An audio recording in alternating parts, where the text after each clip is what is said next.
What's going on? You're in the Beat Sessions. I'm your host, Mitchell Weary, and welcome into the monthly top 10. I'm really stoked to bring you this list for the month of April. If you follow the channel, you know that I'm currently on vacation. I'm out in Georgia visiting my family, and I've had such a marvelous time while I've been out here. It's my first time in the South. My immediate family all moved out here over the course of the last few years, so it's the first time I was able to drive out and see them and spend some time out here, and I've just really been impressed with everything. The landscape is beautiful, the people are amazing, the food, the culture. I'm blown away. And as we all know, there's quite a few stellar musicians that have come out of the state of Georgia. And so that's what we're celebrating here this month. We are looking at the top 10 artists/musicians that have come out of the state of Georgia. So let's just jump right into it, starting with number 10, Collective Soul. Formed in Stockbridge, Georgia back in 1992, the band is currently based out of Atlanta. And while Collective Soul will probably never attain the type of commercial success that they once had back in the 90s, primary songwriter and frontman Ed Roland is proving that there's plenty of gas left in the tank for this outfit. And you need look no further than their 2019 record, Blood, an outstanding record that definitely deserves to be talked about a lot more than it was. But Ed has always had the penchant for great hooks and melodies. It's what I've really enjoyed about Collective Soul. And I've always admired the way the other players in this band complement him as well. They've always done a really nice job of helping him execute his artistic vision. And while I wish the output would have been a little more prolific in the last decade or so, these guys have stayed busy in the last 2 decades doing plenty of other stuff. They formed their own independent label back in 2004. They recorded a live album that was released in 2006 with the Atlanta Symphony Youth Orchestra. Pretty cool project there. And back in 2009, they were inducted into the Georgia Rock and Roll Hall of Fame, and rightfully so. Coming in at number 9 on your list is Brenda Lee. Also known as Little Miss Dynamite, Brenda's Hall of Fame career spans 7 decades in which she just about did it all and influenced a hell of a lot of people along the way. She's recorded everything from rock and rockabilly to pop music to country music and everything in between. And of course, we cannot talk about Brenda Lee without talking about the 1958 Christmas classic, Rockin' Around the Christmas Tree. She was born in 44. She was 14 years old when she recorded that song. It's just so wild to think about how much of a staple that has become every time the holidays roll around.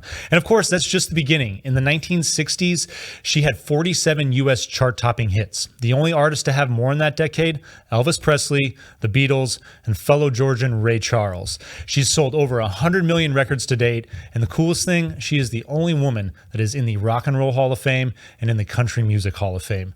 Coming in at number 8 is Outcast. And no doubt, these guys are one of the most influential hip-hop acts of all time. Big Boy and Andre 3000 met each other in East Point, Georgia, and formed Outcast in 1992. 2 years later, they're dropping their debut, Southern Playalistic Cadillac Music, and a year later in 1995, they are winning Best New Hip-Hop Group at the Source Awards.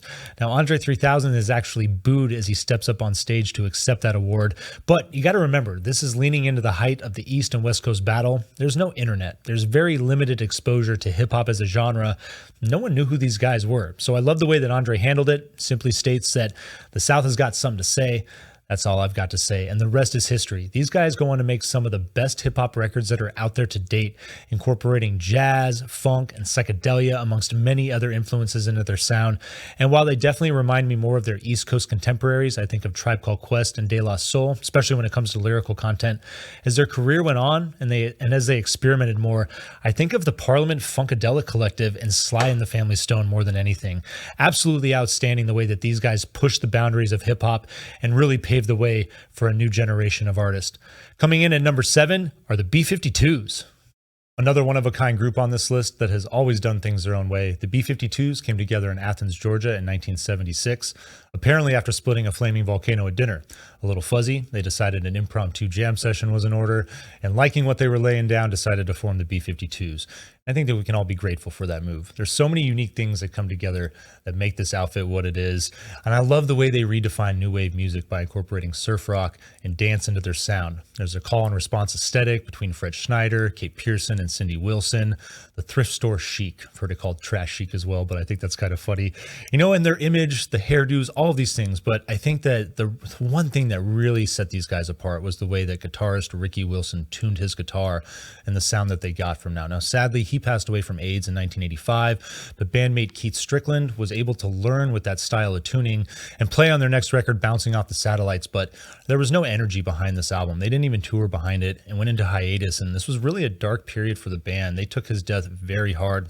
And their popularity was also beginning to wane at this time. But Strickland bringing the group together, trying to make things happen. And, they record Cosmic Thing, which is their biggest commercial success. And, definitely, I would argue not their best album. And I think a lot of people would agree with that. But there was a chance for the band to heal and really get back out there again and have a solid second go. These guys are still together. And they actually just announced that they're going to do their farewell tour this month. You can look forward to that in the coming months this summer. And I'm looking forward to checking it out myself. Coming in at number 6 is REM. The city of Athens, Georgia witnessed the birth of another legendary rock and roll group in 1980 when Michael Stipe, Peter Buck, Mike Mills, and Bill Berry got together to form REM. They met while at the University of Georgia and dropped their debut record Murmur in 1983. The band would go on to record 14 more studio albums in their storied 31-year career. And while REM is not everybody's cup of tea, there's no denying the impact and legacy that these guys leave behind in laying the foundation for alternative rock and roll music. At the time when they formed, post-punk and new wave extremely dominant. And with their style, these guys helped revive interest in a number of genres from the 60s and 70s, including jangle pop and folk. And what I really dig about this band is that all the players are so strong and bring so much to the table collectively. Michael Stipe, obviously a great frontman, and I love Peter Buck, his arpeggiated style inspired by Roger McGuinn from the Byrds, but this band really, Bill Berry and Mike Mills, the rhythm section. I love the way that they drive their music. Always been one of my favorites. And REM, 85 million records to date. There's a reason for that. These guys are incredible. Coming in at number 5 are the Black Crowes. There is so much to love about the South, but the rock and roll, it always gets me right here. And the Black Crowes have brilliantly embodied that tradition established by bands like Lynyrd Skynyrd, Tom Petty and the Heartbreakers, and the Allman Brothers Band, who will not appear on this list because they formed in Jacksonville, Florida. I'm going to be real technical about that. The Black Crowes, however, were formed in Marietta, Georgia in 1984, and I'm going to say it, by Chris and Rich Robinson. These guys have always been the backbone and the heart and soul of this outfit. And while their moment has definitely come and gone, there's no denying the way that these guys tore up the 1990s. Shake Your Moneymaker, The Southern Harmony and Musical Companion, Amorica, Three Snakes and One Charm, and By Your Side. 5 incredible albums that have helped this band sell 30 million plus albums to date. The Black Crowes are one of Georgia's finest. Coming in at number 4 is Mr. James Brown. And I want to briefly state that I know these lists are entirely subjective. However, if The Godfather of Soul is coming in at number 4 on mine, I'd argue that it says a lot about the immense amount of talent that has come out of the state of Georgia. James Brown was actually born in Barnwell, South Carolina in 1933, but his family relocated to Augusta, Georgia when he was roughly 4 or 5, and that's considered to be his hometown. It was there that he began participating in talent shows and also learned how to play piano, guitar, and harmonica. When he was 16 years old, he was convicted of robbery, and while incarcerated, formed a gospel quartet, furthering his reputation as a performer. He was paroled in 1952, and 2 years later, he became a member of the Famous Flames, and that is when the ascension began. Over the next decade and a half, he would develop that funky sound that would go on to define his 50-year career and inspire a number of different genres and countless artists to this date. During his lifetime, James Brown produced 59 studio albums amongst a number of other projects, and he is part of that first class of rock and rollers to be inducted into the Rock and Roll Hall of Fame in 1986. Coming in at number 3 on your list is Gladys Knight. Born in Atlanta, Georgia in 1944, Gladys Knight continues to hold the title of Empress of Soul, and rightfully so. Her career began after a record player malfunctioned at her brother Bubba's 10th birthday party, and her brother, her sister, and a couple of cousins decided to take it upon themselves to provide the entertainment, and thus the birth of the Pips. They would go on to establish their reputation through the 50s and the early 60s, especially with their live performances, and in 1966 were signed by Motown Records. For over the next 2 decades, they would enjoy countless hits with Motown, Buddha, and Columbia Records, and Buddha Records is when they released their signature song, Midnight Train to Georgia, in 1973. In 1988, they embarked on a farewell tour and disbanded amicably after Gladys decided that she wanted to pursue a solo career, which she still enjoys to this day. Gladys was inducted into the Rock and Roll Hall of Fame in 1996. Coming in at number 2 on your list is Otis Redding. Otis Redding is one of my favorite singers ever, and from time to time when I listen to him, it's difficult not to think about what might have been. An immensely storied career in such a small span of time. He was born in Dawson, Georgia in 1941, and at the age of 15 left high school to pursue his music career, joining Little Richard's backing band, the Upstarters.